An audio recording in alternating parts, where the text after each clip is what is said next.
היי חברים, יש לי וידוי. כבר שנים שלא הכרתי מישהי במסיבה.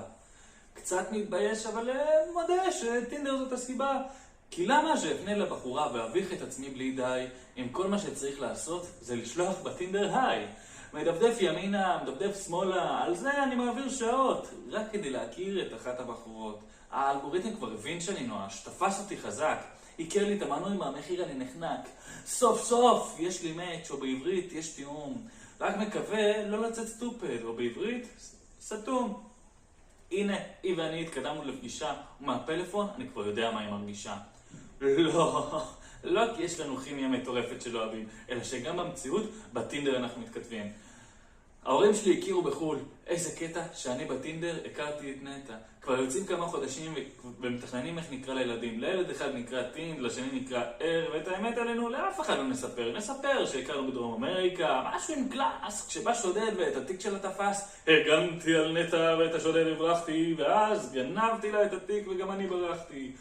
כשנטע ממני נפרדה וגמרה את הסיפור, ליבי היה כל כך שבור. אמרתי לעצמי שהפעם אחפש מישהי קרובה, מישהי מסדרות, מישהי מהסביבה. אז שמתי בטינדר רדיוס מאוד קצר כדי להתגבר מהר על מה שנגמר. הכרתי את בתל, או בעברית בתל, את ההומור שלי ממש לא אהבה, והקשר מיד התבטל. אחריה הגיע מיטל שסופר לייק לי עשתה, שמעיד על זה שכנראה אותי ממש רצתה, כי סופר לייק מגדיל את הסיכוי להיכרות, כי הוא שם אותה מספר אחת בעדיפות. מפה לשם התקלקלנו מהר לפגישה. בדייט הבנתי שבמציאות היא נורא רגישה. לשלם עלינו במסעדה היא מאוד רצתה, ולא הסכמתי, בגלל זה היא ממש בכתה. איפה לקרוא את עצמי? את אלוהים שאלתי, ישר הוצאתי את הפלאפון ואת הטינדר פתחתי. שוב אני רווק, מחפש בחורה נורמלית.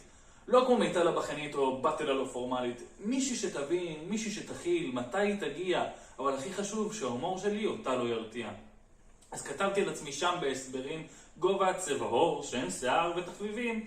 אפילו הצטלמתי שוב כדי לעדכן את התמונות, כי אולי זה יביא לה את הבחורות הנכונות. הופיעה לי בחורה יפה, וואו, איזה גוף. אבל השם שלה הוא אסתר, אז עושה לה דיסלייק דחוף.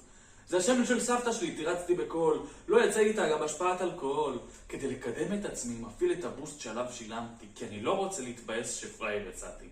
אבל רגע, למה מופיעים לי פה רק זכרים? מסתבר שבהגדרות כתוב שאני בקטע של גברים. די כבר די, נמאס לי מהיישומון, אני רק מבזבז עליו זמן והמון. רוצה לצאת מהבית, לצאת מהאפליקציה, להתחיל עם בחורות בכל סיטואציה. אני יודע שזה נשמע מבטיח, אני נשמע עקשן, אבל כנראה שלא באמת אתחיל עם מישהי.